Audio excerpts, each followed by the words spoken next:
Bienvenue sur le podcast des Montessori 7, Montessori à la maison. Je suis Anne-Laure Schneider, formatrice Montessori et maman de 5 enfants instruits en famille.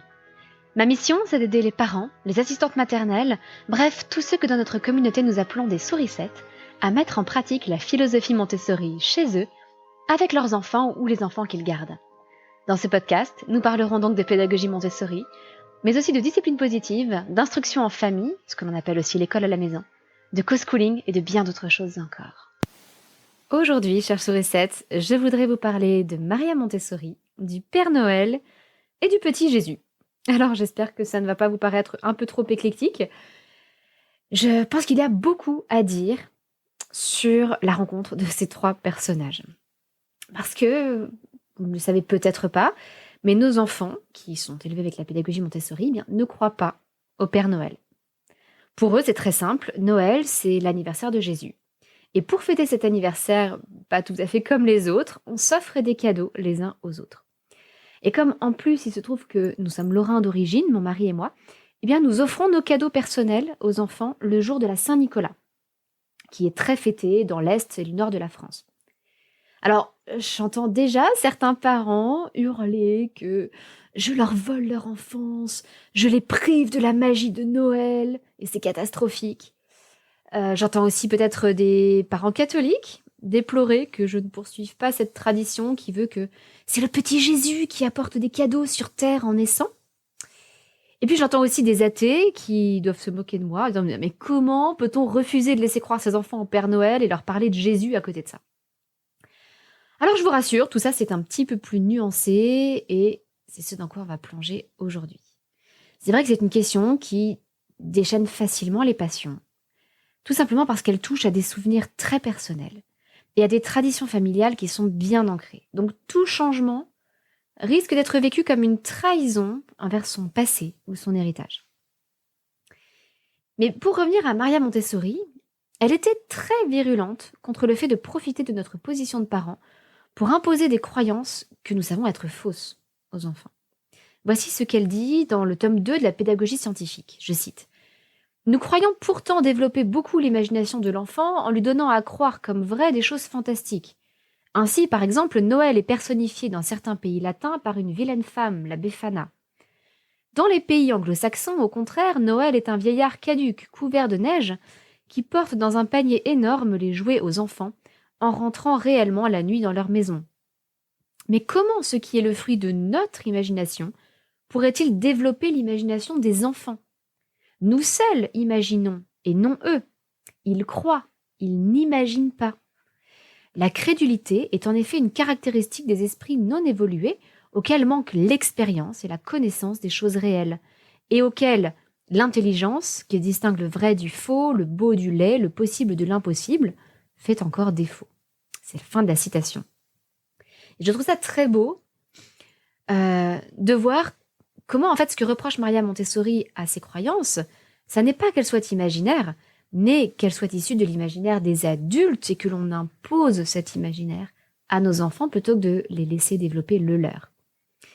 J'ai déjà parlé dans un autre article sur mon blog de la distinction entre imaginaire et imagination. Vous trouverez le lien vers cet article dans les notes de cet épisode. Mais par ailleurs, il se trouve que Maria Montessori était profondément catholique. Et elle n'aurait, il me semble, jamais mis sur le même plan le Père Noël et Jésus. Le cœur de son message, en gros, est le suivant. Nos enfants nous font confiance, donc essayons de nous en montrer dignes et de ne pas les faire croire à des choses auxquelles nous-mêmes nous ne croyons pas. Je cite encore, est-ce la crédulité que nous voulons développer chez nos enfants ?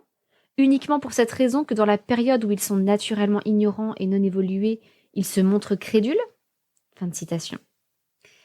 Je pense qu'aucun parent ne cherche à rendre ses enfants crédules. Au contraire, on cherche à développer leur esprit critique, leur sens du bien, du mal, du juste, du faux. Et la crédulité est un obstacle à tout ça. Et puis il y a un autre aspect que je trouve beaucoup plus inquiétant à toutes ces choses que nous faisons croire à nos enfants. Est-ce qu'il n'y a rien qui vous dérange dans l'idée d'un homme qui rentre chez vous la nuit, même si c'est pour y déposer des cadeaux, Personnellement, je trouve que ça peut être très effrayant pour des enfants de se dire que quelqu'un va rentrer par la cheminée ou par la fenêtre, on ne sait pas, et passer du temps chez nous pendant qu'on dort, pendant la nuit. Ça laisse la porte ouverte au fait que quelqu'un de mal intentionné pourrait peut-être faire la même chose. Et pire encore, avec cette nouvelle tradition venue d'outre-Atlantique, dont vous avez peut-être entendu parler, le fameux Elf on the Shelf, autrement dit le lutin sur l'étagère en français. L'idée est de placer chaque soir la figurine, la petite poupée d'un lutin, quelque part chez soi, et de le disposer comme s'il avait fait une bêtise ou quelque chose de malicieux. Et puis le matin, les enfants cherchent le lutin et découvrent le nouveau tour qu'il a joué. C'est dans la continuité de tous les contes anciens que l'on raconte sur les lutins, les elfes ou les gnomes, qui sont des êtres ambigus, qui peuvent aussi bien aider les humains que leur nuire. Mais cette idée de faire croire à des enfants que leur maison est habitée par un ou des êtres potentiellement maléfiques, puisque ce sont des êtres qui font des bêtises, qui peuvent renverser des choses, abîmer des choses, même si ce sont des petites bêtises, des êtres potentiellement maléfiques. Franchement, cette idée me paraît simplement hallucinante. Certains enfants, vous savez, se retrouvent traumatisés à l'idée que des petits lutins se promènent chez eux la nuit pour faire toutes sortes de méchancetés. Alors, autant vous dire qu'on n'aura jamais de lutins chez nous. Et évidemment, je sais bien que beaucoup de familles pratiquent une version beaucoup plus mignonne de l'Elf on the Shelf, où le lutin se contente de se cacher à un nouvel endroit. Et puis, il peut faire des choses rigolotes, comme par exemple avoir les pieds dans une petite bassine d'eau, comme s'il était au spa, ou mettre une robe de chambre avec une petite tasse de chocolat chaud à côté de lui. Bon, ça peut être des choses mignonnes, mais il me semble que même dans ce cas, il faut faire extrêmement attention aux jeunes enfants les plus crédules. Parce que cela peut créer chez eux de l'anxiété, et je pense que c'est exactement l'inverse de ce que l'on cherche avec ces traditions de Noël.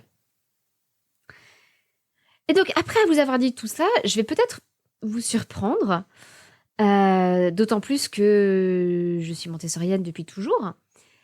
Mais il se trouve que nos deux aînés ont cru un certain temps au Père Noël. Nous n'avons absolument rien fait pour à la maison. Jamais nous ne leur avons dit que c'est le Père Noël qui allait leur apporter des cadeaux. Mais entre les nounous ou les haltes garderies, qui ont pour habitude de faire envoyer des lettres au Père Noël, de faire réaliser des bricolages sur le thème du Père Noël, voire même de faire venir le Père Noël en personne. Enfin, vous comprenez, bien sûr, quelqu'un de déguisé.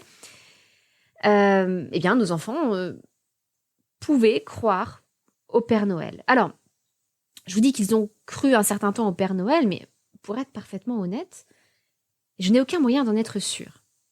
Ils me disaient des choses comme « Ah, le Père Noël va m'apporter des cadeaux ». Moi, je répondais un peu vaguement « Ah oui ?» sans insister. Mais lorsqu'un jour, un monsieur déguisé en Père Noël est venu à la crèche à la fin d'un petit goûter spectacle, eh bien, j'ai été surprise de voir notre grande fille reculer derrière moi et notre aînée prendre un air assez perplexe. Et je ne peux pas m'empêcher de penser qu'au fond d'eux, ils savaient très bien que le Père Noël n'existait pas et ne pouvait pas exister. Et que le fait de le voir devant eux, de voir cette personne déguisée en Père Noël, ça les perturbait. Et ça m'a rappelé des souvenirs d'enfance. Parce que je me revois très bien, vers 6 ou 7 ans, chercher partout dans notre appartement les cadeaux que mes parents avaient achetés et cachés. Ça veut dire que je savais donc parfaitement que les cadeaux venaient d'eux. J'avais même compris, alors comment ça je ne m'en souviens pas, mais qu'ils devaient bien s'y prendre à l'avance et les cacher quelque part.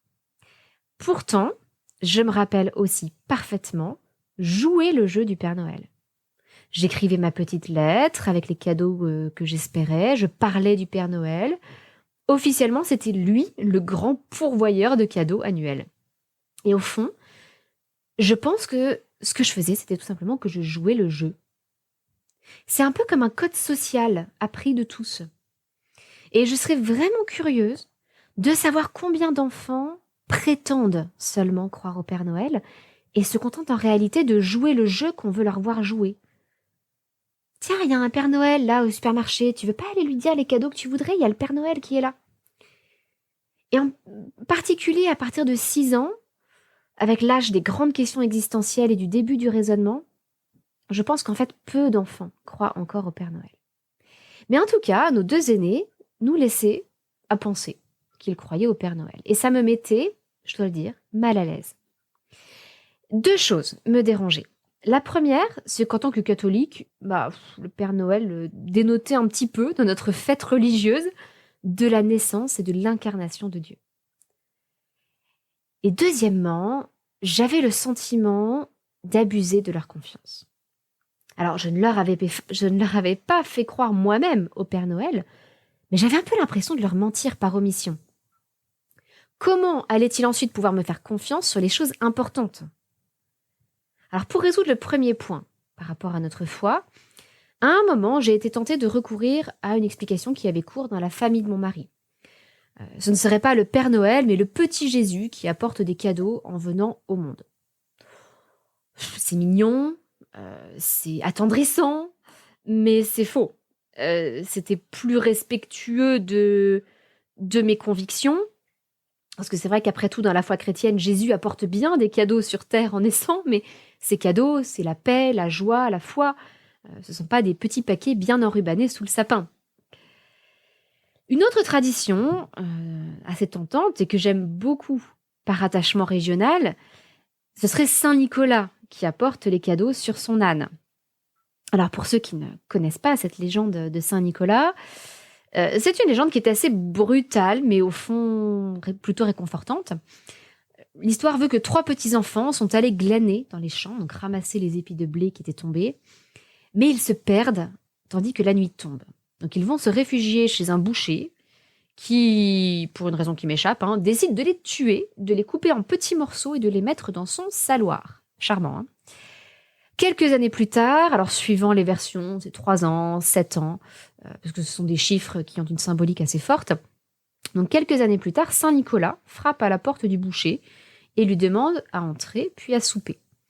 Le boucher lui propose toutes sortes de viandes, mais lui réclame la viande qui est dans le saloir depuis donc 3 ou 7 ans. Le boucher, paniqué, fuit en courant. Et Saint Nicolas, en faisant un grand signe de croix au-dessus du saloir, ressuscite les enfants. Et donc Saint Nicolas est ainsi devenu le saint patron des petits-enfants et des écoliers, entre autres. Et dans l'Est de la France, il passe souvent dans les écoles, par exemple distribuer du pain d'épices et des clémentines. Et beaucoup de familles échangent leurs cadeaux le 6 décembre, le jour de la fête de Saint Nicolas. La tradition veut même que l'on dépose ses chaussons devant la cheminée ou la fenêtre, ainsi qu'un petit verre ou un bol de soupe pour Saint Nicolas et une carotte pour son âne. Si les enfants ont été sages, ils déposent des cadeaux et des clémentines, mais s'ils ont fait des bêtises, c'est le père fouettard qui passe et qui ne leur laisse que des morceaux de charbon. Je me rappelle encore que mes parents croquaient la carotte qu'on avait laissée la veille au soir près de la cheminée pour faire croire que l'âne était passé et l'avait grignoté. Donc là encore, on peut discuter de l'existence même de Saint Nicolas, même si pour le coup elle semble bien avérée, il était évêque de Myre. Mais ce qui est sûr, c'est que Saint Nicolas ne fait pas le tour des maisons la nuit du 5 décembre pour distribuer des jouets. Tout le monde va s'accorder là-dessus. Donc cela ne résolvait absolument pas mon problème, ni la tradition du petit Jésus qui apportait les cadeaux, ni celle de Saint Nicolas.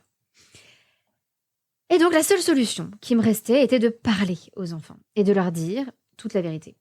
Le Père Noël n'existe pas, mais c'est une fête qui nous rend tellement heureux dans le monde que pour le montrer, on s'échange des cadeaux. J'avais un petit peu peur, je dois dire, de les décevoir, de briser le fameux esprit de Noël ou d'enlever toute la magie de la fête. Eh bien non. En fait, j'ai même eu droit à... Ah oui, je m'en doutais bien. Hein. Comment il aurait fait pour savoir ce qu'on voulait, puis pour donner des cadeaux à tout le monde? Ah bah oui, évidemment.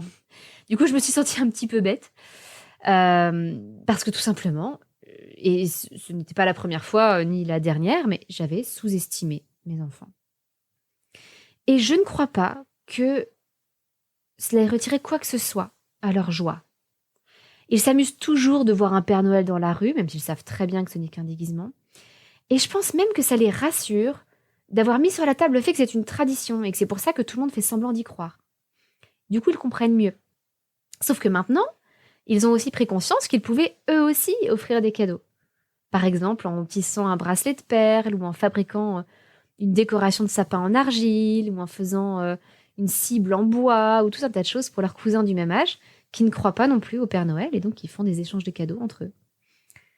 Et comme nous leur avons bien expliqué que nous regrettions de les avoir laissés croire à quelque chose de faux, sans pour autant nous moquer d'eux pour leur crédulité et sans les prendre de haut, eh bien, ils n'éprouvent pas l'envie d'aller détromper les autres enfants. Vous savez, ceux qui autour d'eux parlent du Père Noël et sont encore convaincus de son existence. Pour nos enfants, c'est quelque chose de naturel. Le Père Noël n'existe pas, mais ils n'ont pas non plus de vengeance à prendre sur les autres et ils ne vont pas chercher à se moquer d'eux. Du coup, nous mettons toujours nos chaussons devant la cheminée le 5 décembre. Nous n'oublions jamais la carotte et le petit verre de Mirabelle. Mais nous le faisons comme une tradition, un rituel pour nous rappeler notre attachement à une région qui nous est chère.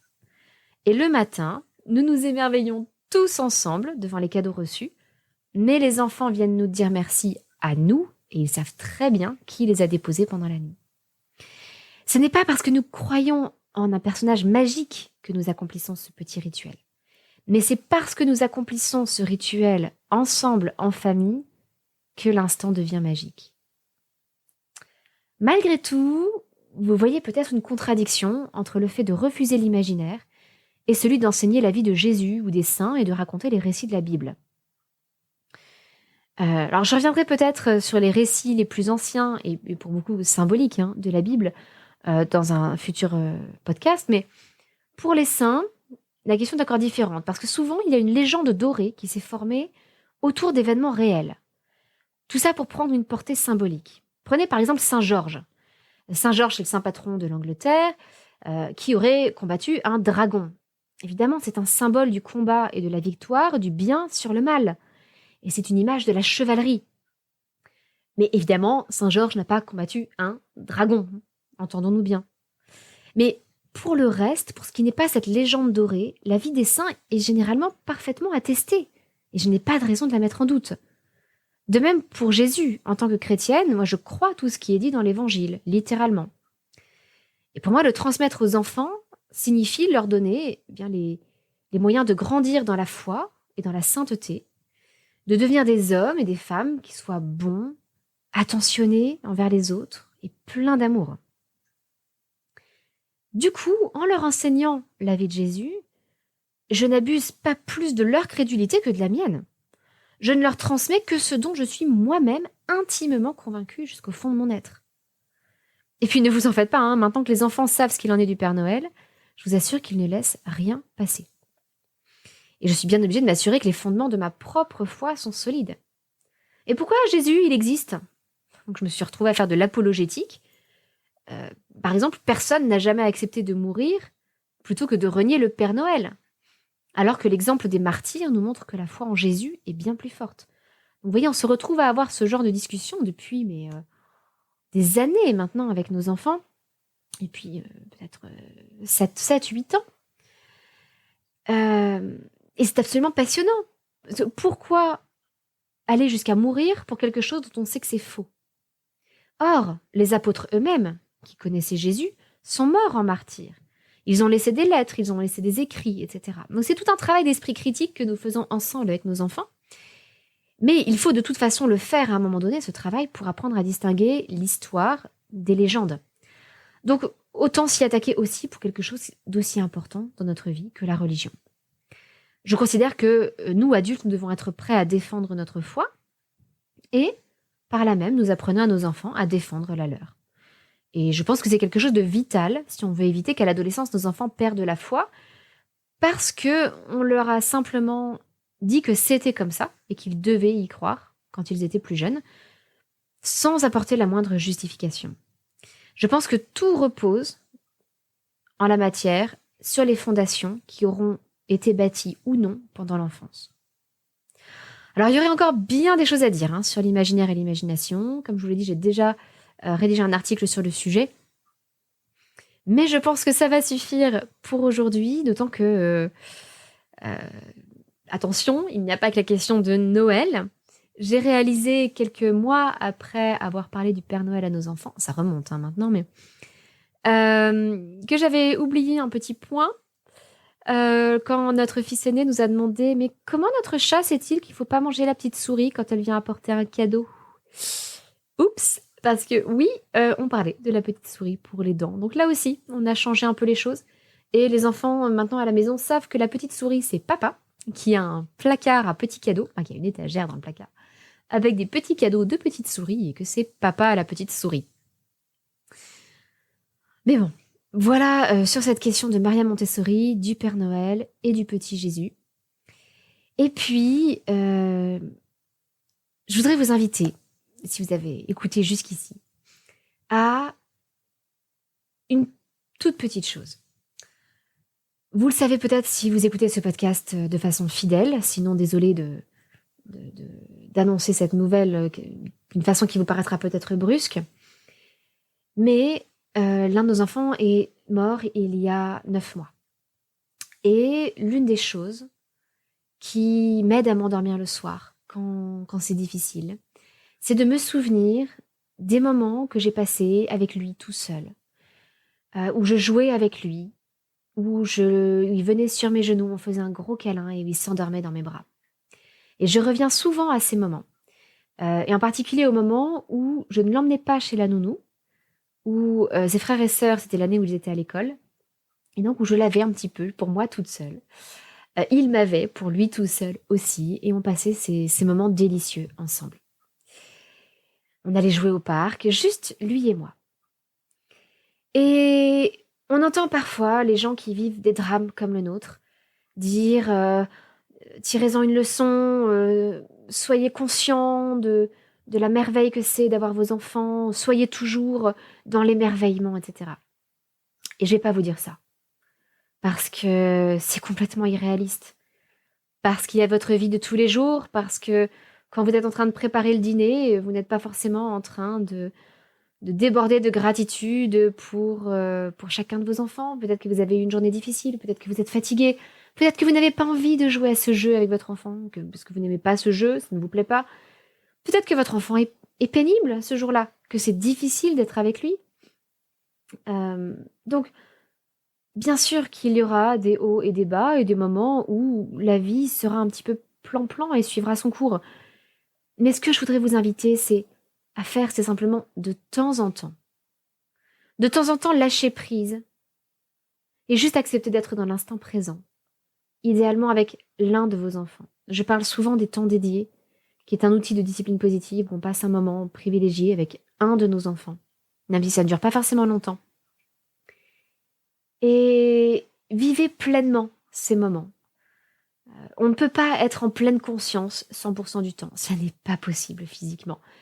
Mais vous pouvez être en pleine conscience pendant certains moments.